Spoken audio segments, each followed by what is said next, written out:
Namaste. Namaste, Celine. Very, Emoji. very good. Thank you very much to accept this interview. Yes, thank you. Thank you. So the subject today is freedom. Yes. Yeah. Yes. So for you, what are the qualities of freedom being? Free being. What are the qualities of free being? If I understood the question correctly, then what my my feeling is that one who is free, when one who is free, who has really grasped inside the heart the understanding which removes ignorance of the true self, you see? Yes. So that removing of ignorance is not merely an intellectual process. It is a very deep, it is a very, very deep cleansing, and in fact, a cure. I would call it a cure. So one who has experience, who is in now the experience of the free mind, the true mind, you see, and then in such a one is reflecting or radiating the quality of peace and joy, natural joy, and happiness, if you want to say like this. And they are not happy because of something nice or some nice thing has happened to them. They are living in the joy of their natural being, and they're very open. And I would say full peace is there, and wisdom also I would put there. You see? Yes. Thank you. Yeah. And so, what are the obstacles to our freedom? The obstacles. Thank you. Good question. First of all, I would like to establish what I mean. But everyone is fundamentally free. I mean, we are born free, if you want to say it like this. But conditioning arises for everyone, you see, and it is so universal conditioning that it happens also to animals, also to insects, also. Everything that is an expression of consciousness comes under some kind of conditioning, you see, but it is more strongly displayed, probably. I don't know if to say is more strongly displayed, but it is very strongly displayed in the human kingdom, in the sense that we strongly identify with our body, that we are our body, and our say social conditioning, or religious conditioning, or political conditioning shapes who we think we are. It helps to create in our minds an impression or an identity, and we believe this is who we are. And that starts from very young, from very early. As soon as the consciousness is in a developmental state, it is already forming this shape. I am this person. I'm a girl. I'm a boy. I'm Hindu, or I'm British, or I'm whatever. These impressions are getting formed very early, and as soon as they are fixed, they're set somehow inside the consciousness as deep impressions. That will be the obstacle to our realization that we are inherently free. We don't even know what it means, the freedom. We limit the freedom mostly to I'm free to do what I want to do or to go where I want to go, which is also a form of freedom, but not the freedom you're asking about. But by the way, when we fall in love, Yes. we develop attachment. So how can we avoid that attachment becoming a kind of jail for Yes. our mind? Yes.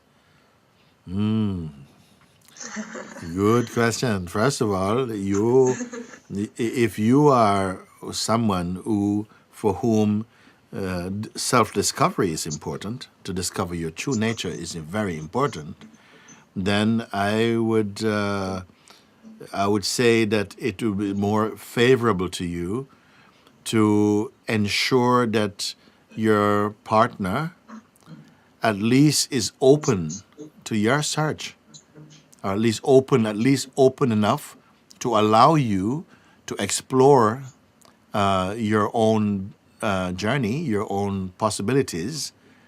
That will be helpful.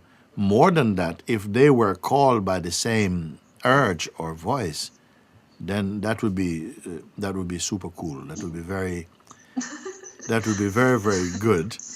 But unfortunately, life seems to be very unpredictable in this way. Sometimes we fall in love with someone who has very contrary views, who is not interested in spirituality, and so on. So that will be quite difficult, I would say. And so, really, for one to discover the true, there has to be a strength, a resolve inside your heart that it doesn't really matter. Nothing will stop me from finding this thing that my heart is yearning to find. You see? Then I would say such a person is very rare and a real gem in this world. If you find someone who realizes that the most important discovery for them, or the most important thing in their life, is not necessarily a partner, or children, or money, or success in the world, but to discover their true nature. That is very rare and very powerful. You see, so their partner will not stop them if they have a partnership. But your question was that how to avoid it when we form attachments. And really, one of the reasons why we form attachments in the first place is that we are not enough strong in our own true place. Because if you're clear about who you are, if you're established in your heart, then the love that you have for someone will not displace you. In fact, there will be so much wisdom, so much openness that I was about to say that it would inspire them to be more like you, but it doesn't always work like that. Thank you. And about yoga, the practice of yoga gives us inner space and vastness. And it's called expression of consciousness too. What kind of meditation or do you have keys which can help us to expand this inner space? Yes. Well, here, there are various forms of yoga, of course. Here, we can call this Gyan Yoga also. Gyan Yoga means knowledge yoga, which is knowledge of the self yoga. And really, it's not only, of course, a life, even in common life, we have the opportunity to expand in consciousness. Often it's very slow, you see. When the consciousness begins to flower beautifully, is once there is inside the heart the urge and the sense that there's much more and it is really available, and the mind turns towards, the being turned towards this possibility, then things get speeded up very, very quickly, you see. So you spoke, I was a bit surprised what you said, because you said in yoga, you have this inner sense of expansiveness and spaciousness. If your yoga is providing that, this is already something very great, because I feel that one of the great modern sicknesses is that people lack inner space. We are so full of conceptual noise and informational noise and attachments and judgments that there's a claustrophobia for many people, and they're not quite understood that. So what that does, it makes us more aggressive, and you see like this, it makes people more aggressive and very unstable. Whereas you say in your yoga,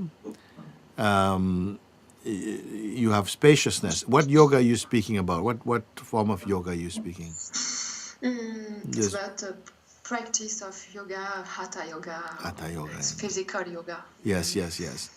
Well, that would be really amongst the physical expressions, the phenomenal expression, physical expressions. That would be, for me, you've just made one of the best advertisements for your yoga. If it brings you inner spaciousness and peace, then it definitely is on the right track. But to complete that peace, you must have you must be perfectly grounded in the understanding, which is the same as the being. So your understanding and your being are the same. They are one. And that is the true yoga, which means to bring two things into oneness, Yeah, so that there is not a separation of the sense of yourself and your being. It means the same thing. You are your being. okay. Yes. And in the in your path and in the way of yoga, there is great masters and yogi like Ramakrishna, Ramana Maharishi, or Papaji. Yeah. And this word master is considered by many of as a loss of freedom. I see. Yeah, and which may be scary for them. Yes. So, yeah, what for you, in your experience, your masters have taught to you? Yes. Out. Yes. So, first of all, it's a very big misunderstanding. One is that the people are not free in the first place. Yeah. The master alone is free. You see, but there is a sense of an egoic freedom, which means I do what I want to do. I go my own way, and so on. Consciousness permits the life form and the life force, and the consciousness, while it is believing itself to be a person, to have this limited sense of personal freedom. And so the person also has a lot of ignorance and arrogance also, in believing that, yes, I do what I want, and so on, so on, so. But we don't really have total freedom to do what we want. I think if we have the freedom, most people in the world, to do what they want, everybody would be rich and very beautiful according to their idea, and to be married to the perfect person who perfectly loves them and everything. But this freedom we don't have. We have the freedom to dream, but we don't have the freedom or the power to make that dream come true in the way that we imagine. So it is the same deluded person who is thinking that if you have a master, then that is giving up your freedom. Actually, it is giving up your bondage. If you find a true master, because master means freedom, and a true master only wishes for your freedom. He only works for your true freedom, not your ego freedom. So it is a question of exchanging one small thing for a greater thing. You see, even exchange, he doesn't want you. He doesn't want you. You think you're giving the master your freedom. Your freedom he doesn't want. You see, Yeah. we are not doing Yeah. the master any favor by giving. This is one gift that you're giving him your worst in order to discover your best. There should be a gratitude there, because the master must represent freedom. Why else? We are not talking about the old kind of idea of master and slave. This is different. The master doesn't want to make you slave. The master wants you to master your mind and to be, you see, but not to be an arrogant master. So a true master is only assisting each one to find real joy, real happiness, you see, and real freedom. So that misunderstanding has to be redefined and has to be understood in the correct way. The master For sure. cannot bind you unless he's a false master. You see, he cannot bind you. He's only work. There's nothing in the world, nothing in the world, no one in the world, including your parents, your husband or wife, or your children, or your teachers, okay, is working on behalf of your freedom like a true spiritual master. Yeah. You understand? It would be just like God wants you to be bound. Of course not. Everything is for your freedom, true freedom, though, not just limited egoic freedom, but real spiritual freedom, which is to know and be yourself and to be full of love and radiate all this joy. And all the masters, some of them you mentioned, Ramakrishna, you mentioned Sri Ramana Maharishi, Papaji, you can mention Christ or Krishna or Prophet Muhammad or whatever. All of them are remembered, actually, not just as historical beings, but as beings who are radiate or emanate the quality of love and peace and joy and good guidance, wisdom to the world. So how can you be giving up your freedom? Yes. You see? Thank you. And so, the practice of meditation, of yoga, that is a way for freedom, or that can become a jail too.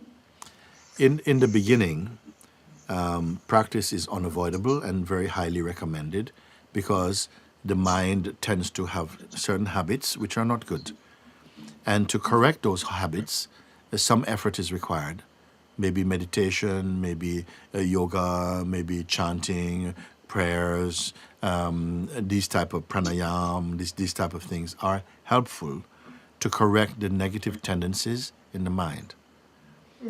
But at a certain point, the student or the seeker must be developing, you see. And if a seeker is genuine, they will develop so fast, very, very fast, faster than the regular person is studying in another field. Because you have grace with you, you're trying to discover your original nature. So the universe supports your search. So if you are genuine, you're going to find that the waves of illumination will be coming to you like you'll be having so many freebies, so much is coming to assist you in this way, you see. So Yeah. at a certain point, though, you will notice that your your searching can begin to become an obstacle. You see, as you're growing in the power to discern very well between what is false and what is true.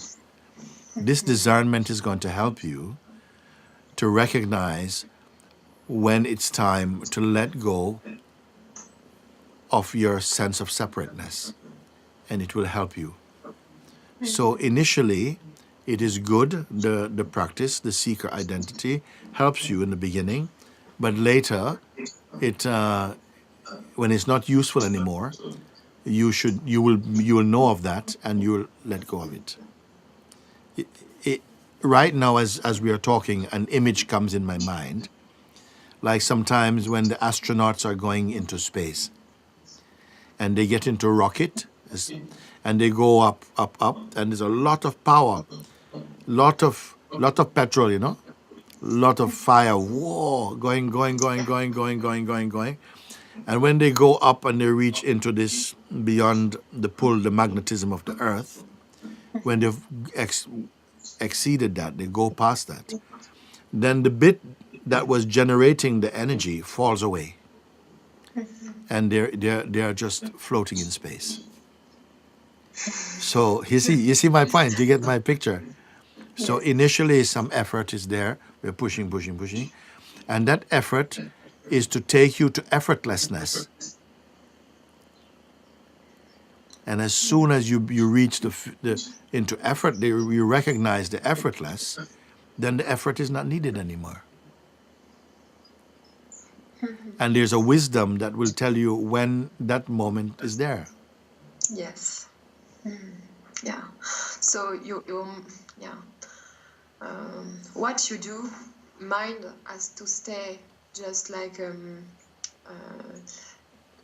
free and like témoin, witness, witness. Yes, yes. Mm. Actually, yes, you can put it like that. The mind itself, which means thought, because mind is not an organ. Mind Yeah. simply means thought. No, I mean brain is an organ, but mind is not an organ. Mind is just thought activity, and it is that thought activity believed in or identified with that creates sometimes confusion or arrogance or the sense of knowledge. And all of these are witnessed within consciousness itself, which is what we are. And even our idea we have of ourself, which is not ourself, is also witnessable. But it becomes more witnessable as we mature to the stage where we become aware that our personality is also phenomenal. It is also impermanent. It is not the source. You come into the discovery of the source sometimes not by seeing the source. You cannot see it because it's not an object. Just that the false ideas that we have fall away, and when they fall away, the source alone is left. So you and source are the same. So the feeling of me and source, the me becomes so weak. Now there's only source, but the source doesn't say I am source. Okay. It just is. Just like a chair doesn't say I'm a chair. Yeah. It just is. Thanks. And so, in this way, the tradition of Advaita Vedanta doesn't speak of being free, but rather of being liberated. And why? It's just a different use of term. I mean, the term freedom also is so widely used in so many different contexts: political freedom, this type of freedom, freedom, and so on. Liberation has a bit more of a more profound ring to it. Liberation is not. It means free forever. You Ah, see, but okay. even this has been sort of given limited connotation. You see, like political liberation or something like this. You see, so words will always create these coordinates. They will always create this unsteadiness. But liberation has a little bit more of a profound ring. But I don't. Yes, but I can use the word freedom as well too. It's not just a word, but the intention behind it. And because in Advaita also the language often uses the word freedom, and liberation also the same. Sometimes we use the word self or pure consciousness or awareness, and it means the same thing. Yeah. Thank you. And so, what is the role of the grace in this process? Grace, of all the words that we can use, grace is the most mysterious because, in a way, no one knows what it is exactly. No. No. But I am going to put it that it is divine benevolence. It's like the gift that comes without our deserving it, you may say, but it comes from the source, is one way of putting it. Grace is also another name for what we truly are. You see, and grace.